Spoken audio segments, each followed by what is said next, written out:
Hello everyone. तो आप लोग को शीतल सिंह एक नई सोच में स्वागत है। तो आज मैं आप लोग को अर्थव्यवस्था पढ़ाने वाली हूँ कि आखिर अर्थव्यवस्था क्या है और अर्थशास्त्र क्या है। तो ये दोनों में पहले आपको डिफरेंस बता दूंगी, उसके बाद फिर पूरा बताऊंगी कि अर्थव्यवस्था कैसे आई, किस लिए आई, आज हमारे जीवन में कितना इम्पोर्टेंट है अर्थव्यवस्था का। तो अर्थशास्त्र और अर्थव्यवस्था इसे क्या कहते हैं? अर्थशास्त्र को इकोनॉमिक्स, अर्थशास्त्र इकोनॉमिक्स और अर्थव्यवस्था को इकोनॉमी कहते हैं। तो पहले आपको थोड़ा सा अर्थव्यवस्था का थोड़ा सा डिफिनेशन दे देती हूँ, ठीक है? तो आप लोग ध्यान से बने रहिए और मेरे वीडियो का लाभ उठाइए। थोड़ी सी कोशिश है, प्रयास है, आप लोग ज़रूर देखिए। तो अर्थव्यवस्था क्या है, ठीक है? What is economy? तो देखिए अर्थव्यवस्था क्या है, अर्थ का मतलब क्या है। अर्थव्यवस्था तो अर्थ और व्यवस्था तो समझ रहे हैं, मूल मतलब धन और व्यवस्था मतलब मैनेजमेंट। तो पैसा का मैनेजमेंट करके चिकित्सा, विद्यालय कुछ भी खोल कर उसकी सुविधा देना, डिस्ट्रीब्यूट करना। अगर स्कूल खोला जा रहा है तो एक तरह की व्यवस्था है कि आप लोग को प्रदान हो रही है। तो यही अर्थव्यवस्था है। अर्थ का मतलब है कि व्यवस्था, या जिनके लिए अर्थव्यवस्था एक ऐसा सिस्टम है जिनके लिए रोजगार प्रदान करती है, ठीक है? अब स्कूल खुलेंगे तो उसमें टीचिंग का जॉब तो वैकेंसी आएगी, तो जिसका जो सब्जेक्ट रहेगा वो अपना इंटरव्यू देंगे तो जॉब लगेगी। एक तरह की व्यवस्था है, तो रोजगार प्रदान करती है। रोजगार में श्रमिक लगते हैं, पैसा लगता है ना, और लेन देन होते हैं। विनिमय वितरण क्रियाओं के सम्मिलित होने के कारण लोगों की आर्थिक व्यवस्थाओं का पूरा करने में सहायता मिलती है। अर्थव्यवस्था एक ऐसी प्रणाली है जो लोगों को जीविका प्रदान करती है, जीने का सहारा होता है। कहते हैं जीने का सहारा रहने के लिए आज के टाइम में पैसा रहना जरूरी है, तो वही है अर्थव्यवस्था। अर्थव्यवस्था में उत्पादन, विनिमय, वितरण आदि क्रियाओं के सम्मिलित होने के कारण लोगों की आर्थिक व्यवस्थाओं को पूरा करने में सहायता मिलती है। देखिए विनिमय, वितरण, ये सब क्या है? डिस्ट्रीब्यूशन। मतलब कि कहने का मतलब ये है कि अगर आप खेत में आलू लगाते हैं तो आलू लगाकर आप सारा आलू खुद खा जाते हैं नहीं ना, तो उसको आप मार्केट में देते हो या फिर फैमिली फ्रेंड में देते हो, डिस्ट्रीब्यूट करते हो। बहुत जगह से पैसे भी मिल जाते हैं, तो आयात निर्यात भी होता है, तो डिस्ट्रीब्यूशन होता है जो जिनके लिए लोग रोजगार प्रदान करते। अर्थव्यवस्था में उत्पन्न होता है, उत्पादन में श्रमिक लगे होते हैं, मतलब मेहनत लगा होता है, वहां से रोजगार मिलते हैं, अपनी आय प्राप्त करते हैं, जीविका मिलती है। डिस्ट्रीब्यूशन लेन देन होता है, लोग इन क्रियाओं में लगे रहते हैं, इनकम होती है। अब इनकम होगी ना, आज हम स्कूल खोल दिए, ठीक है, सपोज दैट कोचिंग खोल दिए। अगर मेरी शिक्षा अच्छी होगी, जैसे जिससे हमारे स्टूडेंट पढ़ेंगे तो हमें कुछ पैसे मिल जाएंगे, जिससे मुझे मोटिवेशन मिलेगा और वहाँ का मैनेजमेंट मैं और अच्छा कर पाऊंगी। ग्रोथ होगा हमारे कोचिंग का, हमारे संस्थान का। तो वही होता है कि मतलब कि ग्रोथ होगा, लोग इन क्रियाओं में लगे रहते हैं, इनकम होती है, जिनके जरिए अर्थव्यवस्था अपनी अवस्थाओं का वह पूरा करते हैं। मतलब जीने के लिए अपनी अवस्थाओं, जीने के लिए ऐसा थोड़ी है कि जी रहे हैं किसी चीज। पानी भी आजकल देखते हैं शहर में कि खरीदते हैं तो पैसा लगता है, खाने के लिए पैसा लगता है, आटा लाने के लिए पैसा लगता है, चावल लाने के लिए पैसा लगता है। तो वो सब कहाँ से आते हैं? मेहनत करेंगे तभी तो आपके पास पैसा रहेगा। तो उसके लिए अर्थ का मतलब पैसा, मतलब मूलधन, और व्यवस्था का मतलब मैनेजमेंट। मतलब पैसा का मैनेजमेंट करके आप स्कूल, चिकित्सा खोलकर उसके जरिए आप जीने का जरिया मतलब पैसा कमा सकते हैं। पढ़ाकर बहुत सारी चीज़ों से इंसान, ऐसा नहीं कि टीचर ही बनिए, डॉक्टर बनिए, इंजीनियर बनिए, छोटी मोटी संस्था खोलकर, ठीक है, अर्थव्यवस्था अपनी अवस्थाओं का वो पूरा कर पाते हैं। यही हमारी अर्थव्यवस्था कहलाती है। किसी भी कार्य को करने के लिए जो संसाधन अपने पास है उनको कैसे मैनेज किया जाए, न्यूनतम संसाधन अधिक उपयोग किया जा सके और बेनिफिशियल हो। मतलब कि एडम स्मिथ का कहना है कि ऐसा पैसा लगाइए, कम पैसा लगाइए और ज़्यादा बेनिफिट पाइए। अब अगर हम छोटे से रूम में हम कोचिंग खोल दिए, अगर मेरी शिक्षा अच्छी है, मेरे में टैलेंट है, तो ऐसा थोड़ी है कि हम बच्चे ग्रोथ नहीं होंगे। अगर हम किसी चीज़ को बहुत बारीकी से समझाते हैं तो बच्चे तो आएंगे ही कि हाँ शीतल मैम अच्छा पढ़ाती हैं। तो यही होता है कि ऐसा नहीं है, छोटा से शुरुआत कीजिए, मैनेजमेंट सही रखिए, इंसान एजुकेशन का मैनेजमेंट सही रखिए, किसी चीज़ का भी आज के टाइम में मैनेजमेंट सही रहता है तो इंसान कभी भी मतलब आगे बढ़ सकता है। आप पढ़े होंगे rich dad and poor dad, तो यही है। तो ये एडम स्मिथ का कहना है। तो अर्थव्यवस्था के बारे में पढ़िए। अर्थ मतलब पैसा, व्यवस्था मतलब मैनेजमेंट, कि पैसा का मैनेजमेंट करके कुछ ऐसी व्यवस्था करना जिससे जीविका प्रदान हो, जीने का जरिया हो, उससे कुछ पैसे इनकम हो, मतलब कि कम लगाएं और ज़्यादा मुनाफा पाएं। तो यही है अर्थव्यवस्था। और आगे भी बताऊंगी, अभी मैं थोड़ा सा आपको अर्थशास्त्र के बारे में बता देती हूँ, तब तो बताने में मज़ा आएगा, फिर आगे पढ़ाने में कुछ भी नहीं है। इकोनॉमिक्स को समझना पड़ता है। तो अर्थशास्त्र के प्रकार, कितने प्रकार, तो पहले व्हाट इज इकोनॉमिक्स, ठीक है, इसको अर्थशास्त्र को इकोनॉमिक्स कहते हैं, ठीक है। तो लिमिटेड रेवेन्यू में मैक्सिमम रेवेन्यू कैसे जनरेट करते हैं, ठीक है, मतलब लिमिटेड रेवेन्यू से बहुत ज़्यादा फायदा हमको लेना है तो कैसे पैसा जनरेट करते हैं, यही कहने का मतलब है। तो अर्थशास्त्र उसी को बताता है जो लिमिटेड रेवेन्यू को उपयोग करते हैं। अर्थव्यवस्था के जनक एडम स्मिथ हैं। भारतीय अर्थशास्त्र के जनक विश्वेश्वरैया हैं। भारत के अर्थव्यवस्था के जनक, अर्थशास्त्र के जनक विश्वेश्वरैया हैं, याद रखिए। अर्थशास्त्र के जनक, भारत के अर्थशास्त्र के जनक विश्वेश्वरैया हैं और वैसे वो हैं एडम स्मिथ, ठीक है। तो अर्थशास्त्र में पैसों का उपयोग कैसे करना है, लिमिटेड संसाधन में किस तरह से उपयोग करना है। देखिए समझ में नहीं आएगा, जैसे आपके पास जैसे कि आप कुछ ही चीज़ का शोरूम खोले, ठीक है, आपके पास इतना ही ज़मीन है, सपोज 1 कट्ठा, मतलब कि 17 डिसमिल, 17 धूर 34 धूर, जो भी 1 कट्ठा है, और आप उसमें चाहेंगे 20 गाड़ी आ जाए, तो आपका अगर दिमाग सही रहेगा तो उस गाड़ी का जो लेंथ है, साइज, उसका साइज के अकॉर्डिंग कि आपको किस तरह की गाड़ी रखनी है, टेम्पू, रिक्शा, जो बेचना है आपको, तो आप वैसे लाइन बना दीजिए, एक खल, बी खल, सी खल, उसी में बहुत सारी गाड़ियाँ आ जाएंगी। सेकेंड में बहुत सारी गाड़ियाँ, पार्किंग में भी आजकल प्राइवेट पार्किंग भी खोलते हैं, घर में, रोड पे घर होता है कि पैसे आ जाए कुछ, तो ए खल में, बी खल में, 3 खल में, तो क्या हुआ, मैनेजमेंट हुआ कि कम चीज़ों में आप ज़्यादा पैसा जनरेट कर रहे हैं। तो यही अर्थशास्त्र है। भारतीय अर्थशास्त्र के जनक विश्वेश्वरैया अर्थशास्त्र में पैसा का उपयोग कैसे करना है, तो अच्छी जगह की है ना कि पैसा आ रहा है।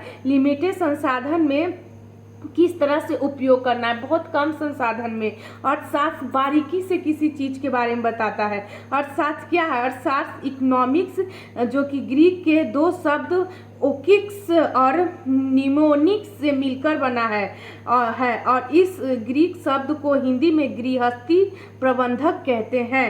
रोज की दैनिक प्रबंध होती है, उसे पूरा करने के लिए, आर्थिक क्रियाओं को पूरा करने के लिए, आर्थिक जरूरत को पूरा करने के लिए, उसी को हम गृहस्थी प्रबंध करते हैं। देखिए आर्थिक जरूरत को पूरा करने के लिए मतलब आर्थिक जीवन, जिसकी आर्थिक परिस्थिति अच्छी होती है तो वो आगे बढ़ सकता है। आर्थिक परिस्थिति मतलब कि इनकम जनरेट उसके लाइफ में हो रहा है, बंद इकोनॉमी नहीं है, क्लोज इकोनॉमी नहीं है, ठीक है। तो वही है कि आर्थिक इनकम जनरेट हो, रोज की दैनिक जरिया अच्छे से जी रहा है, समझिए उसके आर्थिक जीवन अच्छी, आर्थिक जरूरत को पूरा करने के लिए उसी को हम गृहस्थी पर। अब कोई पैसा कमा रहा है, कोई कोचिंग शादी के बाद भी औरतें पढ़ाती, किस लिए, पैसा कमाने के लिए कि हमारे आगे का जनरेशन अच्छा हो, हमारा माइंड ग्रोथ हो, कुछ पैसा कैसे कमाते हैं उसकी कदर हो। तो यही सब होता है कि गृहस्थी जीवन को जीने के लिए उसी को हमें गृहस्थी प्रबंध करते हैं। अर्थशास्त्र का अर्थ है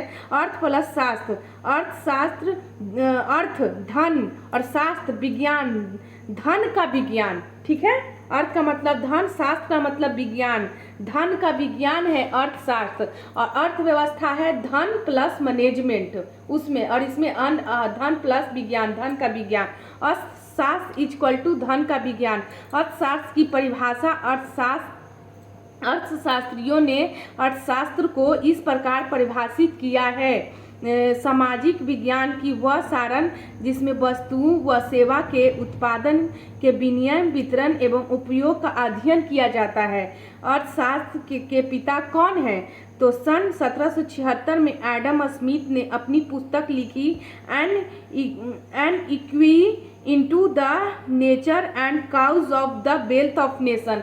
ऐसे वेल्थ ऑफ नेशन बोलते हैं, ठीक है, वेल्थ ऑफ नेशन बोल सकते हैं। अर्थशास्त्र के धन का विज्ञान कहा जाता है, ठीक है। एडम स्मिथ को सर्वप्रथम अर्थशास्त्र को परिभाषित करने के कारण उन्हें अर्थशास्त्र का जनक कहा जाता है, ठीक है। अर्थशास्त्र के प्रकार हैं, तो इसको दो प्रकार में डिवाइड किया गया है, व्यष्टि समष्टि, ठीक है। अर्थशास्त्र व्यवस्थी अर्थशास्त्र, इससे छोटी छोटी चीज़ों का अध्ययन करते हैं, छोटी छोटी चीज़ों बारीकी से, जैसे कि व्यक्ति, परिवार, फार्म, चिकित्सा, बहुत सारी सेवाएं होती है, उद्योग, अनेक वस्तुएं, सेवाओं, कीमत आदि का अध्ययन किया जाता है या विश्लेषण किया जाता है। छोटी छोटी चीज़ों का अध्ययन किया जाता है, बारीकी से अध्ययन विश्लेषण किया जाता है। उपभोक्ता का सिद्धांत, उत्पादन व्यवहार सिद्धांत, कीमत निर्धारण, कल्याण, अर्थव्यवस्था है। छोटी छोटी चीज़ों का अध्ययन करना। समष्टि एकदम बारीकी से अध्ययन किया जाता है, एकदम विस्तार से, जैसे कुल राष्ट्रीय आय, कुल बजट, उपभोग, कुल भाग, कुल मतलब कि पूर्ति, कुल बचत, कुल विनियोग। अर्थशास्त्र के अंतर्गत अर्थव्यवस्था का संपूर्ण रूप से अध्ययन किया जाता है, रोजगार इत्यादि, जैसे कि एक्सपोर्ट कहाँ हो रहा है, इंपोर्ट कहाँ हो रहा है, भारत का बजट कितना आया इस साल 2000 की जनगणना के बाद, कैसा बजट रहा, मतलब कि जीएसटी से कितना आया, मतलब कि सरकार जब गवर्नमेंट जॉब रहती है तो एक एक जॉब से कितना पैसा आ रहा है, कहाँ पे कितना कटा, बहुत लोन भी लेते हैं उससे कितनी परसेंट मतलब उसको ब्याज पे मिला, मतलब हर कुछ का वो बारीकी से लेता है। तो किस में? समष्टि में, और उसमें व्यष्टि में छोटी छोटी चीज़ें, परिवार, फर्म, ये सब हो गया। और इसमें राष्ट्रीय आय तथा रोजगार में, राष्ट्रीय आय तथा रोजगार, राजकीय तथा मौद्रिक विनियम, स्फीति, मुद्रास्फीति जो होता है ना, सरकारी बजट, विनिमय दर और भुगतान शेष, ये सब का वो ब्यौरा लेता है, ठीक है, हर चीज़ का, ठीक है। तो यही हुआ अर्थशास्त्र और अर्थव्यवस्था, यही डिफरेंस है। और आगे मैं आपको पूरा का परिचय दूंगी कि अर्थव्यवस्था इकोनॉमी शब्द के दो शब्दों से मिलकर बना है, अर्थ एवं व्यवस्था। अर्थ का तात्पर्य है मुद्रा से और व्यवस्था का तात्पर्य है स्थापित कार्यपालिका या मैनेजमेंट से। अर्थव्यवस्था का संबंध किसी भी देश की समस्त आर्थिक गतिविधियों से है। किसी भी समाज में व्यक्ति को भोजन, वस्त्र, आवास, चिकित्सा, शिक्षा आदि भौतिक सुविधाओं का आवश्यकता होता है। इन्हीं भौतिक अवस्थाओं की पूर्ति करने वाली संस्था प्रणाली को अर्थव्यवस्था कहते हैं। जैसे हम हैं, सपोज दैट, तो मेरे पास कुछ पैसे हैं तो हम अर्थव्यवस्था को मतलब समाज में कुछ अच्छा करने के लिए हम एक कोचिंग खोल सकते हैं, ठीक है। हमारी टीचिंग अच्छी है तो ठीक है, तो हम खोलेंगे तो वहाँ के बच्चे तो पढ़ेंगे, वहाँ की बेसिक क्लियर होगी इकोनॉमिक्स के बारे में, कि देश को जानने की कोशिश करेंगे कि अर्थव्यवस्था क्या है। अगर हमारी ज्योग्राफी अच्छी है तो मैं उसको भी पढ़ा लूँगी, हिस्ट्री भी पढ़ा लूँगी, एशियंट, मॉडर्न, मेडिवल। तो यही सब व्यवस्था होती है एक तरह की कि अरे यहाँ हॉस्पिटल अच्छा है, यहाँ स्कूल अच्छा है, यहाँ कोचिंग अच्छा है, यहाँ फॉर्म अच्छा है, यहाँ दूध की डेयरी अच्छी है, स्कीम पाल, तो ये सारी व्यवस्था है, ठीक है। अर्थव्यवस्था के प्रकार, अर्थव्यवस्था के प्रमुख प्रकारों का वर्णन निम्नलिखित है, ठीक है। अर्थव्यवस्था के प्रकार 3 है: नियंत्रण के आधार पर, विकास के आधार पर वर्गीकरण और वैश्विक संबंधों के आधार पर वर्गीकरण। सामाजिक अर्थव्यवस्था पूंजीवादी, मिश्रित और वैश्विक संबंधों के आधार पर खुली अर्थव्यवस्था, बंद अर्थव्यवस्था, उसको भी बताऊंगी। और विकास के आधार पर विकसित, अनविकसित और विकासशील। नियंत्रण के आधार पर, ये सब सारी चीज़ें मैं आपको बहुत अच्छे से बताऊंगी। ये तो डिफिनीशन बहुत मतलब अच्छी बारीकी से बताऊंगी। अर्थव्यवस्था की विशेषता क्या कैसे है, कृषि में ये सब ग्रामीण अर्थव्यवस्था, जनसंख्या की वृद्धि से। तो चलिए आगे मैं आपको पूरा अच्छे से बताऊंगी अर्थव्यवस्था के बारे में। आप लोग पहले दोनों में डिफरेंस समझ लो कि अर्थव्यवस्था क्या है और अर्थशास्त्र क्या है। उसके बाद में आगे आप लोग को डीपली से समझाऊंगी कि इसका निर्माण कैसे हुआ था, किसने लाया था, और नोबेल पुरस्कार भी मिला था इसमें। तो किन्हें मिला था, किस लिए आया था, देश में आखिर अर्थव्यवस्था की जरूरत, बहुत सारी जरूरतें, जिंदगी लाइफ जरिया जो जी रहे हैं सब कुछ उसी से कनेक्ट है, अर्थव्यवस्था से, उन्हीं के अकॉर्डिंग चलते हैं। तो अर्थव्यवस्था बहुत ही इम्पोर्टेंट चैप्टर है। अगर आप अर्थव्यवस्था समझ गए तो जीवन जीने का जरिया आप समझ जाएंगे। एक एक पैसे का मतलब है ना, उसकी अहमियत को समझ जाएंगे। मतलब मेहनत से जुड़ी हुई चीज़ें हैं, सरकार से बजट, बहुत सारी चीज़ें तो अर्थव्यवस्था से जुड़ी हुई है। राष्ट्रीय आय, ये सारी चीज़ें, जनगणना जो होती है उसमें भी आर्थिक नियोजन, ठीक है, निर्धनता और बेरोजगारी इससे भी है। तो ये सारी चीज़ें इसी से जुड़ी हुई है। बहुत सारी चीज़ें हैं जो अर्थव्यवस्था के बारे में आपको बताऊंगी।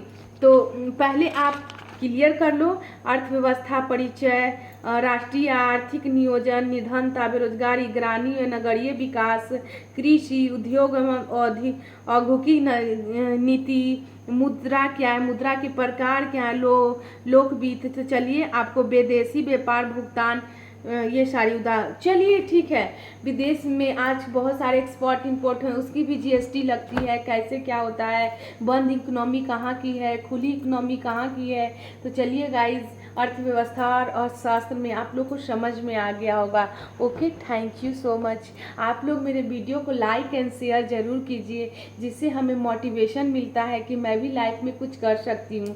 और आप लोग को भी अच्छा लगता है तो बोलिए, और नहीं लगता है, कहीं डाउट है तो आप बता सकते हैं, जहाँ मैं अपने आप को प्रूव कर सकती हूँ। तो चलिए, जय हिंद, जय